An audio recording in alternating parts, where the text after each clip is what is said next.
Viewers, welcome my channel. আশা করি আপনারা সবাই ভালো আছেন এবং আমিও ভালো আছি। আমার নাম পরাণ, আমি রোমানের সুসুপার শহর থেকে বলছি। বরাবরের মতন আমি আজও আপনাদের মাঝে আরেকটি নতুন ভিডিও নিয়ে হাজির হয়েছি। তবে আজ আমি আপনাদের মাঝে যে ভিডিওটি শেয়ার করবো আসলেই এখানে দীর্ঘদিন রয়েছি এবং দীর্ঘদিন থাকার কারণে এই অভিজ্ঞতাটা অর্জন করেছি। আর সেটা হচ্ছে যে এই রোমানিয়া টিয়ার সেকার দিয়ে আপনারা ২৭টা দেশে খুব সহজে ঘুরতে পারবেন। তবে ভিডিওটি শুরু করার আগে আমি আপনাদের কাছে আরেকটি রিকোয়েস্ট বা অনুরোধ করতে যাচ্ছি, আর সেটি হচ্ছে যে যদি আপনি আমার এই চ্যানেলে নতুন হয়ে থাকেন তাহলে অবশ্যই আমার এই চ্যানেলটি একটি সাবস্ক্রাইব ও শেয়ার করবেন। ও হ্যাঁ, অবশ্যই আপনাদের মতামত ও মন্তব্যগুলি আমার এই ভিডিও কমেন্ট বক্সে লিখবেন।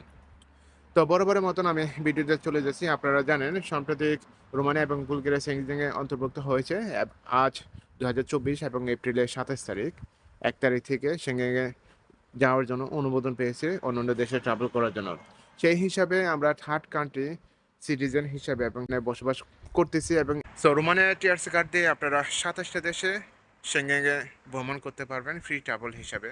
কোনো বাধাবিঘ্ন ছাড়াই, জটিলতা ছাড়াই আপনারা খুব সহজে এয়ারপোর্ট দিয়ে আপনারা যেতে পারবেন যার যার গন্তব্যস্থানে। তবে অবশ্যই আপনারা খেয়াল রাখবেন আপনাদের টিআরসি কার্ডটা যাতে ভ্যালিড থাকে। আপনারা জানেন ইতিমধ্যে গত প্রথম ১ সপ্তাহের মধ্যে অনেকটা জটিলতা হয়েছে। এখন আস্তে, আস্তে একটু জটিলতা রিমুভ হয়েছে। কারণ বিগিনিং টাইমে সবকিছুই জটিল থাকে, এটা আপনারা জানেন। স্বপ্নের দেশ France, Italy, Germany, Switzerland, Norway সব দেশে আপনারা এই রোমানের টিআরসি কার্ড দিয়ে ভ্রমণ করতে পারবেন। আর এই টিআরসি কার্ড দিয়ে ভ্রমণ করতে হলে অবশ্যই আপনাদেরকে ক্যাপিটাল লাগবে, আর সেটা হচ্ছে যে টাকা। আসলে ইনকাম যার আছে সে ভালোভাবে ঘুরতে পারবে, কারণ ইউরোপে আসলে খরচটা বেশি। আপনি যদি থাকেন তাহলে বুঝতে পারবেন যে ইউরোপে খরচটা কীরকম। আপনি এক জায়গা থেকে আরেক জায়গায় যদি বোল্ট দিয়ে যান অথবা গ্র্যাব দিয়ে যান তাহলে দেখা যাচ্ছে ২০ থেকে ১৫ ইউরো মধ্যে হয়ে লাগে, আর দূরে গেলে তো আরও বেশি।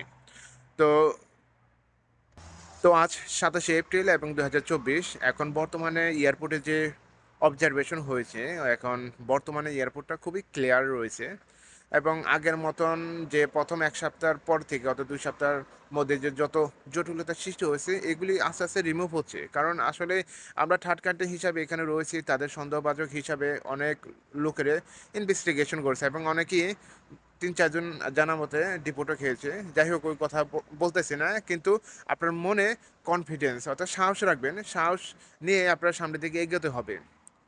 তবে যে যেখানে থাকুন না কেন ইউরোপের মধ্যে, তো অবশ্যই চেষ্টা করবেন যাতে বৈধতা হওয়ার জন্য। কারণ বৈধতা ছাড়া ইউরোপে থাকা অনেকটা ইউরোপে বৈধতা খুবই গুরুত্বপূর্ণ। অবশ্যই আপনারা মনে রাখবেন হতে পারে আপনারা রোমানে রয়েছেন, রোমানে টিআরসি কার্ড দিয়ে রয়েছেন এবং রোমানে জানি ইনকাম সোর্সটা কম অন্যান্য দেশের তুলনায়। কিন্তু এখানে বৈধতা রয়েছেন এবং বৈধতা থেকে যদি আপনি চিন্তা করেন অবৈধভাবে ইটালি বা ফ্রান্স বা জার্মানি এখানে কাজ করেন, জার্মানি তো ইম্পসিবল, সেখানে কাজ করা যায় না কারণ ধরা খেলে ডিপোর্ট করে পাঠাতে সেই ভয়ে কেউ যায় না। বর্তমানে ৩-৪টা দেশে সবচেয়ে বেশি যেতেছে, আর সেটা হচ্ছে যে স্পেন, পর্তুগাল, ইটালি আর ফ্রান্স। তো এইসব দেশে অবৈধভাবে কাজ করে কেস মারে, অ্যাসাইলামে কেস মারে। তারপর আস্তে, আস্তে যদি কেস পায় তাহলে তো ভাগ্য ভালো, আর কেস না পেলে তো কোনো কিছু করার নাই। স্টেপ বাই স্টেপ থাকতে হয়, অনবরত কয়েক বছর থাকতে হয়। এটা আনলিমিটেড। হয়তোবা ৭ বছর, ৮ বছর, এমন আছে ১০ বছরও থাকতে হয়। তবে হবে না হবে এটা কেউ বলতে পারে না।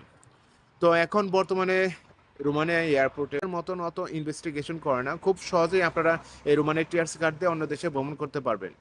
তো খালি টিকিট কেটে আপনারা যেতে পারবেন। যদিও তাদের ইনকোয়ারিং করার কোনো দরকার হয় না। কিন্তু আমরা এখন থার্ড কান্ট্রি হিসাবে আছি এবং তাদেরকে সন্দেহভাজন হিসাবে তারা এই ইনভেস্টিগেশন করে, যাতে তারা এই দেশে থেকে অন্য দেশে গেলে তারা আর ফেরত আসে না। অনেকেই জানে এবং এয়ারপোর্টে ইমিগ্রেশন ডিপার্টমেন্টেও জানে কম বেশি। কারণ ইতিমধ্যে বিগত কয়েক বছর ধরে যেসব লোক এখানে এসেছে সবাই গেম দিয়ে এখান থেকে চলে গেছে এবং চলে যাওয়ার কারণে অনেক ভাবমূর্তি নষ্ট হয়েছে। খালি এটা না, অন্যান্য সাম্প্রতিক বছরগুলোর কারণেও অনেক ইমিগ্রেশনে প্রবলেম কারণে এই রোমানিয়া দীর্ঘ ১৩ বছর পরে এই সেঙ্গেন অন্তর্ভুক্ত হয়েছে। তাহলে তো আরও আগে সেঙ্গেন অন্তর্ভুক্ত হতে পারত। তো তো সর্বশেষভাবে আমি এটাই বলতে চাচ্ছি যে রোমানিয়া টিআরসি কার্ড দিয়ে আপনারা খুব সহজে অন্য দেশে ট্রাভেল করতে পারবেন সেঙ্গেনে। তো কোনো ভয় ভীতি ছাড়াই আপনারা ট্রাভেল করতে পারবেন এবং হচ্ছে কোনো হোটেল বুকিং ছাড়া জাস্ট টিকিট কেটে আপনারা ভ্রমণ করতে পারবেন। কিন্তু মনেকে একটু সাহস রাখেন। কিন্তু আরেকটা জিনিস আমাদের চুরচুর ভাব, যেটা হচ্ছে এয়ারপোর্টে অনেক মানুষ অনেকভাবে আচরণ করে, এই জিনিসগুলো অবশ্যই খেয়াল করবেন বা লক্ষ্য রাখবেন, সেটা হচ্ছে আপনাকে স্মার্টভাবে যেতে হবে। যাতে তারা বুঝতে পারে না যে চুরচুর ভাব। আসলে এই জিনিসটা কয়েকটা ঘটেছে। এই ঘটার কারণে আমি এই কথাটা বললাম। যদিও শুনতে লজ্জা লাগে কিন্তু তারপরেও আমি বলছি। কারণ ওই ফিস কখনো করবেন না এয়ারপোর্টে। স্মার্টভাবে থাকবেন এবং সবসময় ভালোভাবে কথা বলবেন। কিন্তু সবাইকে ধন্যবাদ জানাচ্ছি আমার এই ভিডিওটির সাথে থাকার জন্য, এবং এছাড়া আমি আবারও বলতেছি, যদি আপনাদের কোনো মতামত ও মন্তব্য থাকে তাহলে অবশ্যই আমার এই ভিডিও কমেন্ট বক্সে লিখবেন।